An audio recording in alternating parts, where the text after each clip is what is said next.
তাহলে ওকে কিডন্যাপ করেছিল কে? বলল অ্যান্ড্রু জ্যাকবস। কিডন্যাপ করেছিল জেনারেল শ্যারনরা, বলল ড্যানিয়েল ময়নিহান। চোখ ছানাবড়া হয়ে গেছে অ্যান্ড্রু জ্যাকবসের। বিস্ময় ফুটে উঠেছে অন্য সবার চোখে মুখে। এটা কি বিশ্বাসযোগ্য মিস্টার ময়নিহান? স্বীকার করতেই হবে, ডেভিড উইলিয়াম জোন্সের মতো ইহুদি নেতাদের সাথে এবং সেই সুবাদে জেনারেল শ্যারনদের সাথে আমাদের সম্পর্ক খারাপ নয়। কেন তারা কিডন্যাপ করবে আপনার ছেলেকে? চোখে মুখে প্রবল অবিশ্বাস নিয়ে বলল অ্যান্ড্রু জ্যাকবস। মিস্টার জ্যাকবস, অনেক সত্য আছে যা বিশ্বাসের আওতায় পড়ে না। এটা সে ধরনের একটা সত্য, বলল ড্যানিয়েল ময়নিহান, গম্ভীর কণ্ঠ তার। তাহলে ফিলিপকে খুন করেছে জেনারেল শ্যারনরাই? উত্তেজিত কণ্ঠে বলল অ্যান্ড্রু জ্যাকবস। তার চোখ দুটো লাল হয়ে উঠেছে। হ্যাঁ, তারাই খুন করেছে, বলল ড্যানিয়েল ময়নিহান। কিন্তু কেন? ফিলিপ একজন সামান্য হাউস সেক্রেটারি, তাকে খুন করতে যাবে তারা কোন স্বার্থে? বলল অ্যান্ড্রু জ্যাকবস। এর মূলে আছে একটা রেকর্ডেড ক্যাসেট, বলল ড্যানিয়েল ময়নিহান। বুঝলাম না, অ্যান্ড্রু জ্যাকবস বলল। সেদিন আমরা জেনারেল শ্যারনদের সাথে যে বৈঠক করেছিলাম তার গোটা আলোচনা আমাদের অজান্তে গোপনে রেকর্ড করে জেনারেল শ্যারন। সেটাই সে ভুলে ফেলে যায়, যেহেতু মিটিংয়ের পর ঘরে একমাত্র ফিলিপই যাবার কথা এবং তারই ক্যাসেটটি পাবার কথা। আমরা যখন ঘুমিয়ে তখন ক্যাসেটটি উদ্ধারের জন্য জেনারেল শ্যারনরা আমার বাড়িতে ফিলিপের কাছে আসে, ড্যানিয়েল ময়নিহান বলল। কিন্তু ক্যাসেটটি ফিলিপ পেলে সে দিয়ে দেবার কথা, সে খুন হবে কেন? আর হ্যারি বা কিডন্যাপ হবে কেন? বলল অ্যান্ড্রু জ্যাকবস। ক্যাসেটের কথা গোপন রাখতে হলে ফিলিপ ও হ্যারিকে সরিয়ে দেয়া ছাড়া তাদের আর কোনো উপায় ছিল না, বলল ড্যানিয়েল ময়নিহান। সাংঘাতিক ঘটনা, গোটা ব্যাপারে একটু খুলে বলুন তো, বলল চার্লস ওয়ার্নার। ঘটনার কেন্দ্রবিন্দু ছিল হ্যারি, এজন্যে ওকে নিয়ে এসেছি, বলে ড্যানিয়েল ময়নিহান তাকালো হ্যারির দিকে, বলল বেটা, বলো তো সেদিন কি ঘটেছিল? হ্যারি সেদিন রাতে সেই মিটিং রুমে যাওয়া থেকে শুরু করে তার কিডন্যাপ হওয়া, তার বন্দি সময়ের অবস্থা, তার উদ্ধারের ঘটনা সব সংক্ষেপে বর্ণনা করল।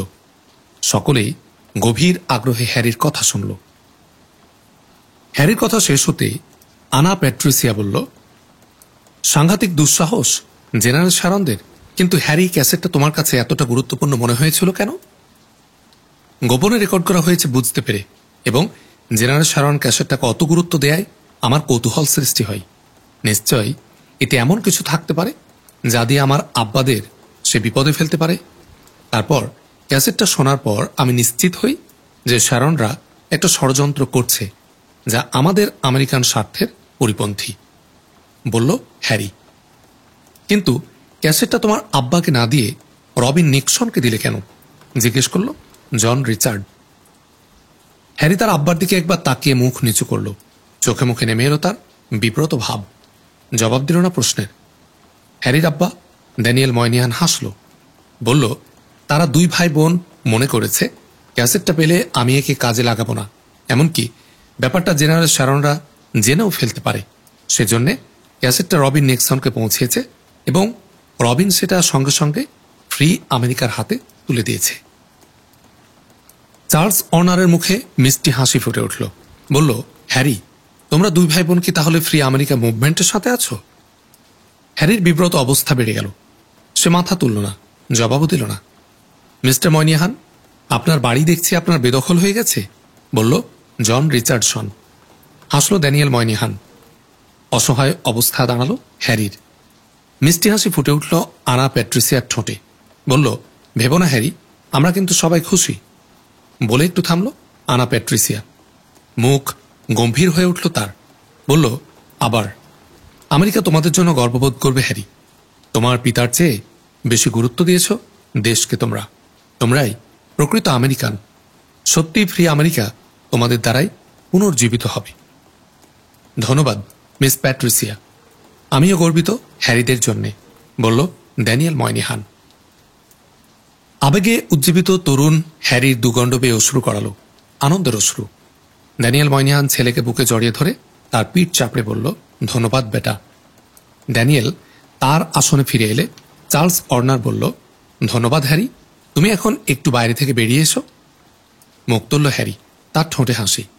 বলল, অবশ্যই স্যার, সকলকে ধন্যবাদ, বলে ঘর থেকে বেরিয়ে গেল হ্যারি। হ্যারি বেরিয়ে যেতেই চার্লস অর্নার বলে উঠল, আমরা আমাদের আলোচনা এবার উপসংহার টানতে পারি। কিছু বলতে যাচ্ছিল জন রিচার্ডসন। এ সময় মোবাইলে কল এলো আনা প্যাট্রিসিয়ার। থেমে গেল রিচার্ডসন। মাফ করুন বলে মোবাইল তুলে নিল আনা প্যাট্রিসিয়া। টেলিফোনে কথা বলতে গিয়ে ভ্রু কুঞ্চিত হলো তার। ও গড বলে আর্তনাদ করে উঠল সে। শেষ দিকে চোখ মুখ তার উজ্জ্বল হয়ে উঠল। বলল, ঈশ্বর আমাদের সাহায্য করুন। মোবাইল অফ করে দিয়েই সবার দিকে চেয়ে এসে বলে উঠল, একটা দুঃসংবাদ। জেনারেল আলেকজান্ডার হ্যামিল্টন খুন হয়েছেন আজ রাতে, জর্জ আব্রাহাম জানালেন। ও গড বলে সকলে বুকে ক্রস আঁকল। মলিন হয়ে উঠল সকলের মুখ। কয়েক মুহূর্ত কেউ কোনো কথা বলল না। নীরবতা ভাঙল অ্যান্ড্রু জ্যাকবস। বলল, আর কিছু বলেছেন মিস্টার জর্জ আব্রাহাম? বলেছেন, নিহত জেনারেল আলেকজান্ডারের কাছ থেকে যে দলিল উদ্ধার হয়েছে তাতে জেনারেল শ্যারনদের সাথে তার মতানৈক্যের কারণেই তিনি নিহত হয়েছেন। সম্ভবত জেনারেল আলেকজান্ডার তার বিপদ আঁচ করতে পেরে তার পকেটের গোপন রেকর্ডার অন করে রেখেছিলেন। তাতে খুনিদের সাথে গোটা কথোপকথন, এমনকি গুলির শব্দ এবং মুমূর্ষ জেনারেল আলেকজান্ডারের শেষ স্বগতোক্তি পর্যন্ত ধরা পড়েছে। ও গড, কে তার খুনি? General Sharon? আর্তনাদ করে উঠল চার্লস অর্নারের কণ্ঠ। ক্যাসেটে জেনারেল আলেকজান্ডার ছাড়াও আরও দুজন জেনারেল শ্যারন ও ডেভিড উইলিয়াম জোন্সের কণ্ঠ রয়েছে। ক্যাসেট অনুসারে জেনারেল শ্যারন গুলি করেছে জেনারেল আলেকজান্ডারকে, বলল আনা প্যাট্রিসিয়া। ও গড, জর্জ আব্রাহামরা এখনও কি বসে আছেন? প্রায় একসঙ্গে বলে উঠল সিনেট প্রতিনিধি পরিষদের ডেমোক্র্যাট দলীয় নেতা জর্জ টার্নার ও স্ল্যাড গার্টন। না, ওরা বসে নেই, ওরা বিভিন্ন দলে বিভক্ত হয়ে বেরিয়ে পড়েছেন। পথ থেকে টেলিফোন করেছেন জর্জ আব্রাহাম, বলল আনা প্যাট্রিসিয়া। ঈশ্বর সাহায্য করুন, বলে উঠল সকলেই। অ্যান্ড্রু জ্যাকবস ওদের মধ্যে রয়েছে। এ সময় ঝড়ের মতো কক্ষে প্রবেশ করল সিনেট ও প্রতিনিধি পরিষদের রিপাবলিকান দলীয় নেতা ডন এডওয়ার্ড ও স্টিভ বায়ার। ঘরে ঢুকে ডন এডওয়ার্ড বলল, গুড মর্নিং টু অল, কিন্তু গুড নিউজ ও ব্যাড নিউজ আছে সকলের জন্যে, এবং সরি ফর অল লেট। এক নিঃশ্বাসে কথাগুলো বলল Don Edward. Good morning mister Edward ও মিস্টার বায়ার। ব্যাড নিউজটা বোধ হয় আমরা জানি, গুড নিউজটা কি? বলল চার্লস অর্নার। গুড নিউজটা হলো ফ্রি আমেরিকার একটা চমৎকার প্রতিবাদ এসেছে পত্রিকায়, বলে একটু থেমে আবার শুরু করল ডন এডওয়ার্ড। ব্যাড নিউজটা কি শুনেছেন আপনারা? জেনারেল আলেকজান্ডারের নিহত হওয়া। হ্যাঁ, বলল চার্লস অর্নারই। কিন্তু খুনিরা কে জানেন? জানি, জেনারেল শ্যারন ও ডেভিড উইলিয়াম জোন্সকে সন্দেহ করা হয়েছে, বলল চার্লস অর্নার। সন্দেহ কি? একেবারে হাতে নাতে ধরা পড়ার মতো ঘটনা। আমরা FBI অফিসে গিয়েছিলাম, রেকর্ড শুনে এলাম। টেপে জেনারেল হ্যামিল্টন, জেনারেল শ্যারন এবং ডেভিড উইলিয়াম জোন্সের গলা একদম পরিষ্কার। সন্দেহের সামান্য কোনো অবকাশ নেই। কিন্তু মিস্টার এডওয়ার্ড, নিহত জেনারেল হ্যামিল্টনের পকেটে এ ধরনের টেপ পাওয়াকে অস্বাভাবিক মনে হচ্ছে না? বলল অ্যান্ড্রু জ্যাকবস। না, অস্বাভাবিক নয়। টেপ শুনলে আপনার কাছে বিষয়টি পরিষ্কার হয়ে যাবে। টেপে তাদের গোটা আলোচনার রেকর্ড নেই। টেপে কথা হঠাৎ করে জেনারেল হ্যামিল্টনের একটা বক্তব্যের মাঝখান থেকে শুরু হয়েছে। এর অর্থ জেনারেল আলেকজান্ডার হ্যামিল্টন যখনই জেনারেল শ্যারনদের সন্দেহ করেছেন তখনই তার পকেটে রাখা মাইক্রো রেকর্ডারটা অন করেছেন। সম্ভবত তিনি চেয়েছিলেন জেনারেল শ্যারনদের ষড়যন্ত্রের দলিল জোগাড় করতে। আনা প্যাট্রিসিয়া কিছু বলার জন্য মুখ খুলেছিল, কিন্তু তার আগে ডন এডওয়ার্ড আবার শুরু করল। জেনারেল শ্যারনদের যে ষড়যন্ত্র জেনারেল আলেকজান্ডার জানতে পারেন, সেটা যাতে তিনি বাইরে প্রকাশ করতে না পারেন, এজন্য তাকে খুন করা হয়েছে। সম্ভবত জেনারেল শ্যারনকে রিভলভার বের করতে দেখেই জেনারেল আলেকজান্ডার হ্যামিল্টন ভীত কণ্ঠে চিৎকার করে উঠেছিলেন, এ কি করছেন মিস্টার শ্যারন? আমি একটা সত্য আপনাদের জানিয়েছি মাত্র, আমি আপনাদের শত্রু নই। জেনারেল আলেকজান্ডার হ্যামিল্টনের এ আকুল আবেদনের জবাবে জেনারেল শ্যারন কি বলেছিলেন জানেন? বলেছিলেন, এ সত্যই আমাদের শত্রু হ্যামিল্টন। এ সত্য আপনার মুখ দিয়ে বাইরে যাক, আমরা তা চাই না। জেনারেল শ্যারনের এই কথার পরপরই দুবার গুলির শব্দ শোনা গেছে। তার সাথে সাথে শোনা গেছে জেনারেল আলেকজান্ডার হ্যামিল্টনের আর্তনাদ। মুমূর্ষ জেনারেল হ্যামিল্টনের শেষ কথা কি ছিল জানেন? তার শেষ কথা ছিল, আমার আমেরিকাকে ঈশ্বর রক্ষা করুন। এই ষড়যন্ত্রের হাত থেকে আমি আমেরিকার জন্য নতুন পৃথিবীর স্বপ্ন দেখতাম। আমেরিকা সে নতুন পৃথিবী হোক আমাদের ফাউন্ডার ফাদার্সদের, কোনো ষড়যন্ত্রকারীদের নয়।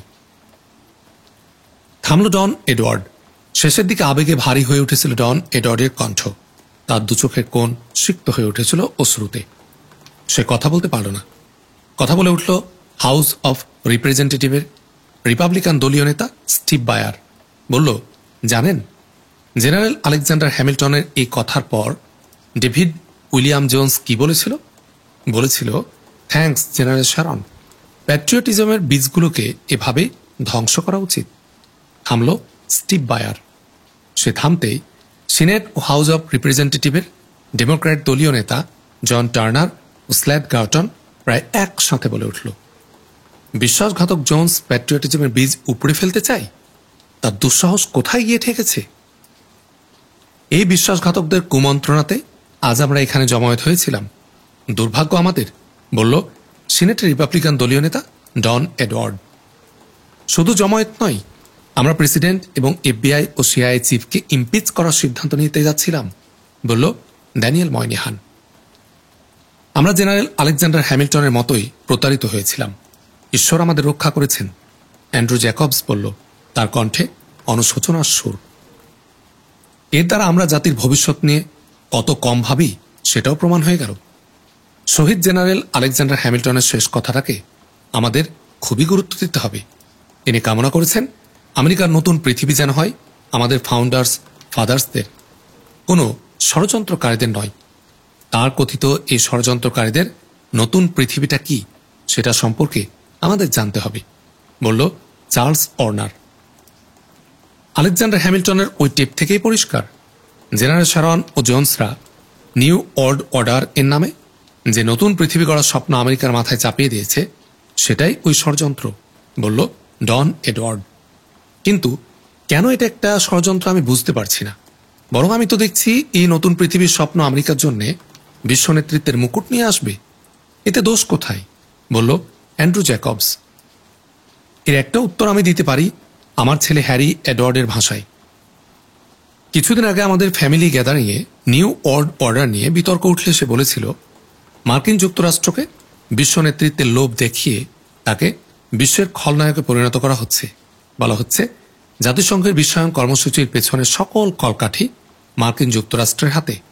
অর্থনীতি, সংস্কৃতি, রাজনীতি প্রভৃতি বিশ্বায়নকে যতই লোভনীয় মোড়কে বাজারজাত করা হোক, অধিকাংশ জাতি রাষ্ট্র এর বিরুদ্ধে। বিশ্ব বাণিজ্য সংস্থা, তার সাথে IMF এবং বিশ্বব্যাংক ক্রমবর্ধমান অসন্তোষের মুখে পড়ায় এর একটি প্রমাণ। মার্কিন যুক্তরাষ্ট্রকে এই বিতর্কিত বিশ্বায়নের নেতা সাজিয়ে ও বিশ্ব পুলিশের তকমা পরিয়ে তাকে বিতর্কিত ও বিচ্ছিন্ন করা হচ্ছে। আমেরিকার বন্ধুর বেশ পরে আমেরিকার বিরুদ্ধে এটা সাংঘাতিক ষড়যন্ত্র। জেনারেল শ্যারনরা হিটলারকে ঘৃণা করেন, কিন্তু তারা মার্কিন যুক্তরাষ্ট্রকে হিটলারের জার্মানি বানাতে চাচ্ছে। এর অর্থ তারা আমেরিকার জন্য হিটলারের পরিণতি আশা করে, বলল ড্যানিয়েল ময়নিহান।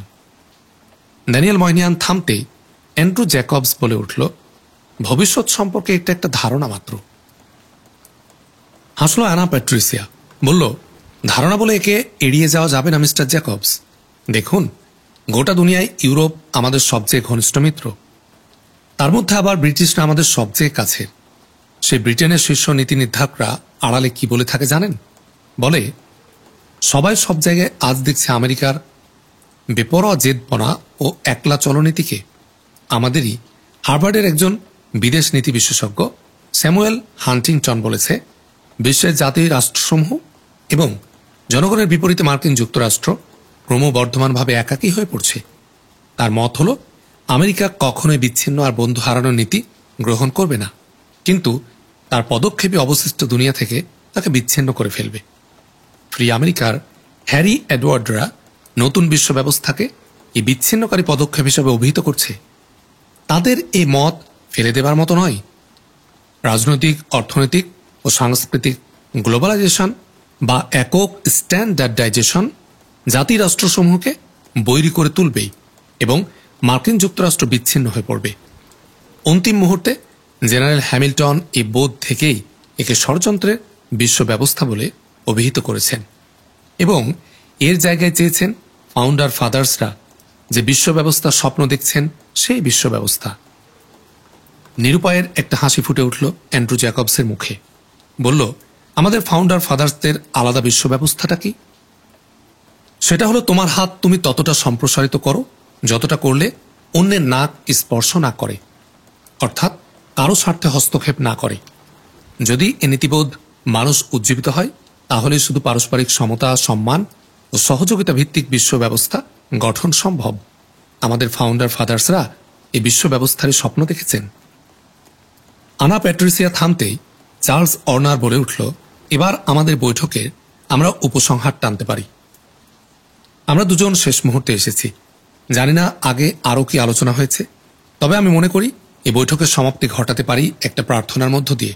সেটা হলো, ঈশ্বর যেন আহমদ মুসাকে দীর্ঘ জীবন দান করেন।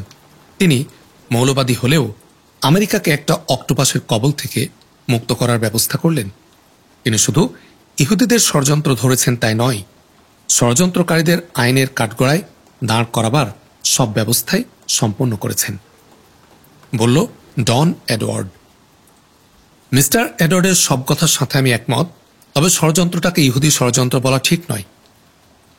বিজ্ঞানী জন জ্যাকবস, ডেভিড উইলিয়াম জোনসও, জেনারেল শ্যারনরা একটা ষড়যন্ত্রকারী গ্রুপ এবং ইহুদি গ্রুপ বটে, কিন্তু আমেরিকার যারা দেশপ্রেমিক ইহুদি তাদের প্রতিনিধি তারা নয়।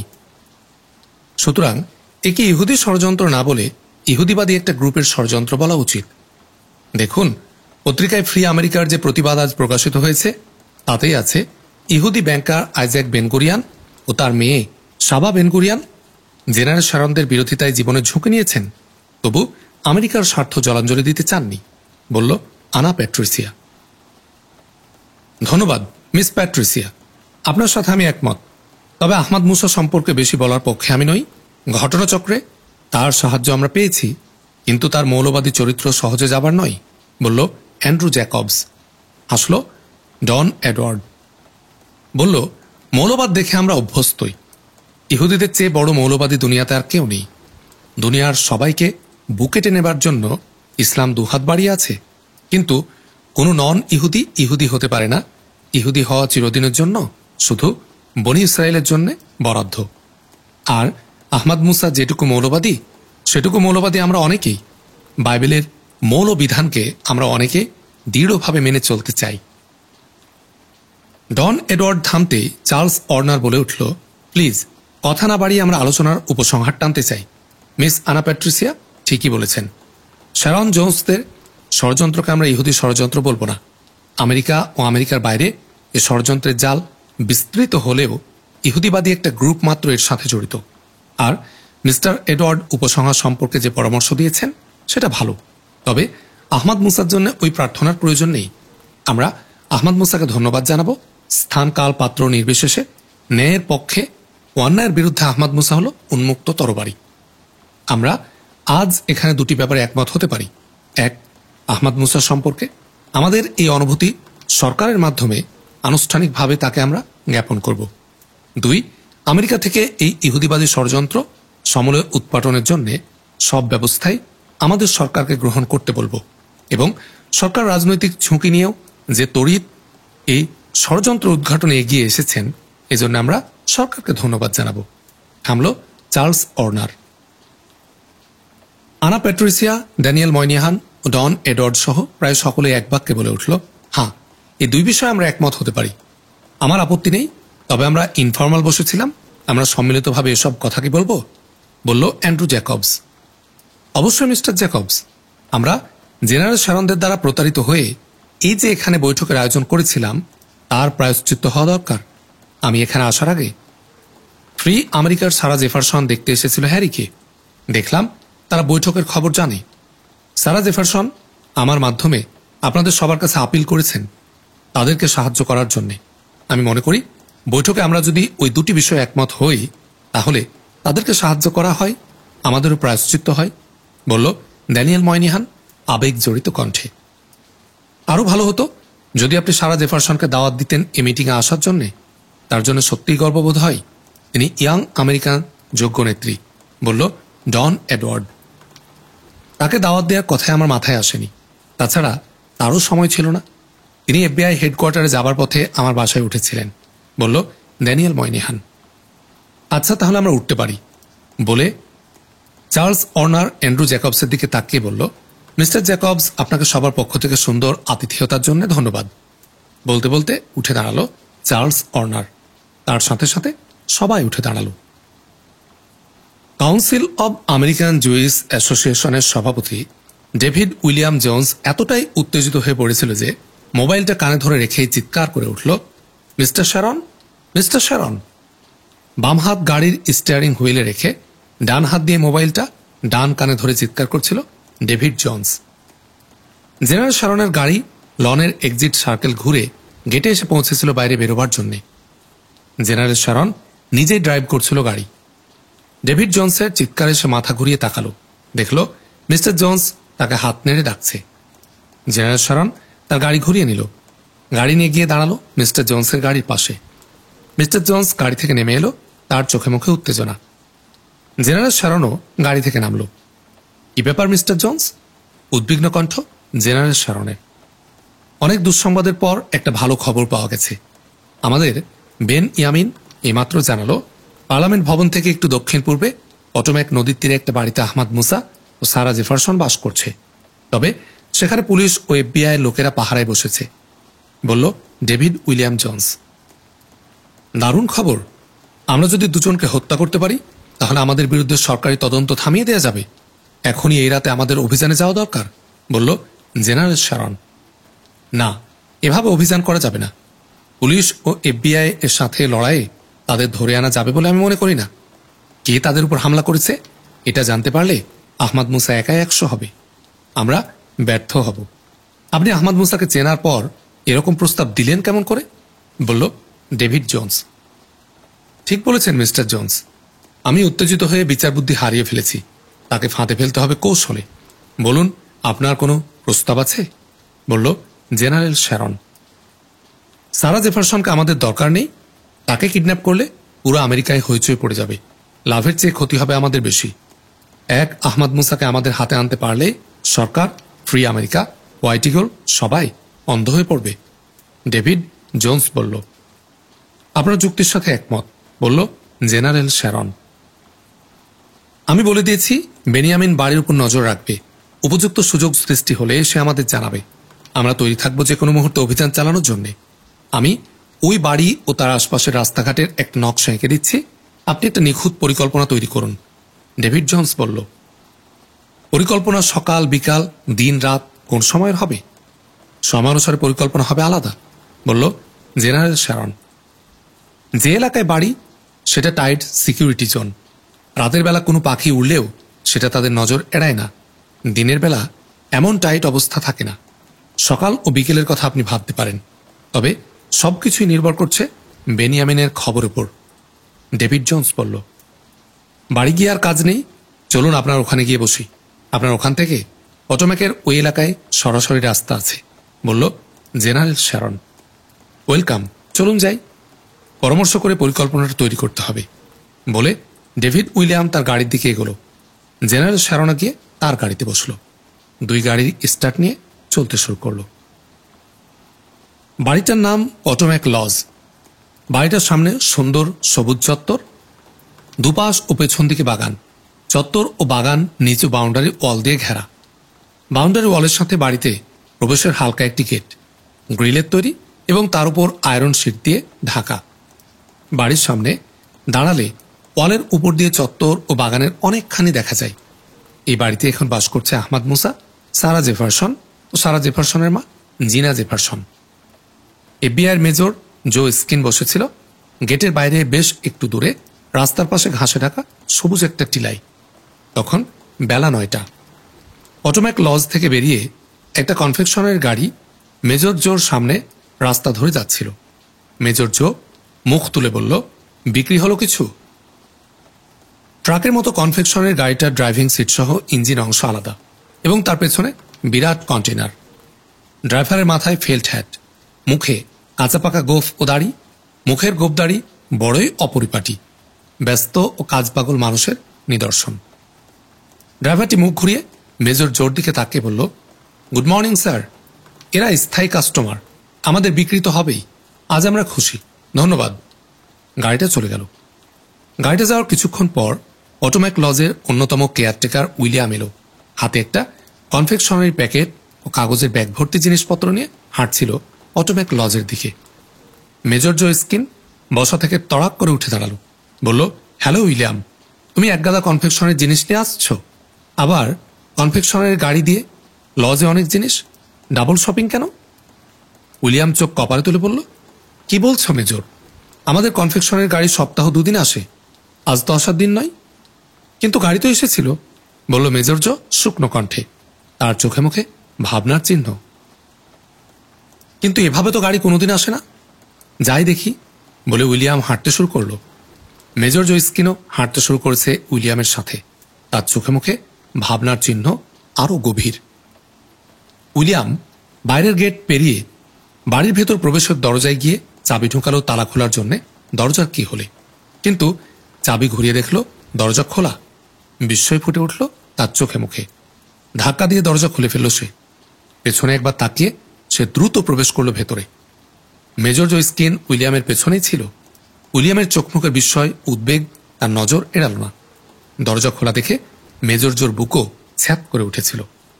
উইলিয়ামের সাথে সাথে মেজর জো স্কিনও দ্রুত ভেতরে ঢুকে গেল। ভেতরে সব শূন্য। দৌড়ে উইলিয়াম বাবুর্চিখানায় গেল, কেউ নেই।